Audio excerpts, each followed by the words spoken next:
মামলার বাদী MTFE metaverse foreign exchange নামক একটি বিনিয়োগ অ্যাপে প্রলুব্ধ হয়ে প্রায় 2 লক্ষ টাকা বিনিয়োগ করেন।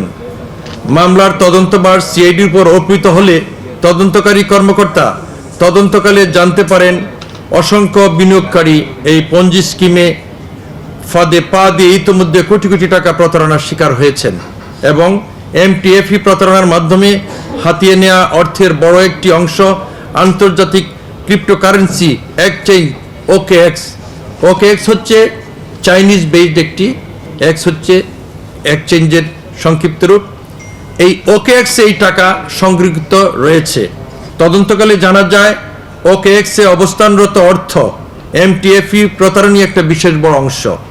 এ পর্যন্ত MTFE প্রতারণায় উক্ত ওয়ালেট হতে প্রায় 130 মিলিয়ন ক্রিপ্টো লেনদেন করা হয়েছে।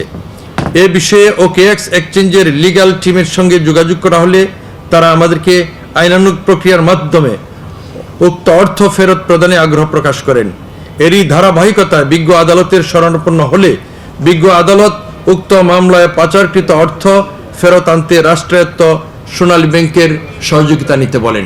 বিজ্ঞ আদালত ও স্বরাষ্ট্র মন্ত্রণালয়ের নির্দেশনা মোতাবেক এই পাচারকৃত ক্রিপ্টোকারেন্সি বৈধ মুদ্রায় রূপান্তর ও হস্তান্তরের লক্ষ্যে অ্যাসেট রিয়েলিটি লিমিটেডের সাথে সিআইডি বাংলাদেশ পুলিশের একটা লিখিত চুক্তি সম্পাদিত হয়। চুক্তি মোতাবেক অ্যাসেট রিয়েলিটি লিমিটেড পাচারকৃত ক্রিপ্টোকারেন্সি ডলারের রূপান্তর পূর্বক 36,22,997 US$, যা চলতি রেট অনুযায়ী 44,14,62,303 টাকা সোনালী ব্যাংক PLC মালিবাগ শাখায় সিআইডি বাংলাদেশ পুলিশের এই অ্যাকাউন্টে গত 25/3/2026 তারিখে তারা প্রেরণ করে।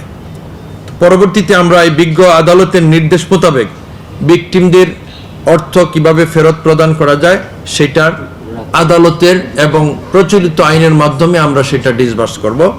এইভাবে MTF পঞ্জি স্কিম সংক্রান্ত প্রতারিত অর্থের আমরা তদন্তে যেটা পাবো, পরবর্তীতে বাকি অংশ যদি শনাক্ত করতে পারি তাও দেশে আনার প্রয়োজনীয় ব্যবস্থা গ্রহণ করব। আমাদের জানা মতে আমাদের CPCর এই প্রথম সিআইডির একটা বড় অঙ্কের টাকা আনার এটা উদাহরণ। আমরা আশা করি এখন থেকে পরবর্তী সময়ে এরকম অভিযোগ আমাদের কাছে আসলে লিগ্যাল মাধ্যমে কনসার্ন থানায়, যেটা আমাদের প্রেডিকেট অফেন্স, যেটা আমাদের শিডিউলভুক্ত, আমরা এই পদ্ধতিতে আগাবো। যেহেতু আমরা একবার চর্চা করেছি। দেশে দেশে সবার সাথে দ্য নিউজ।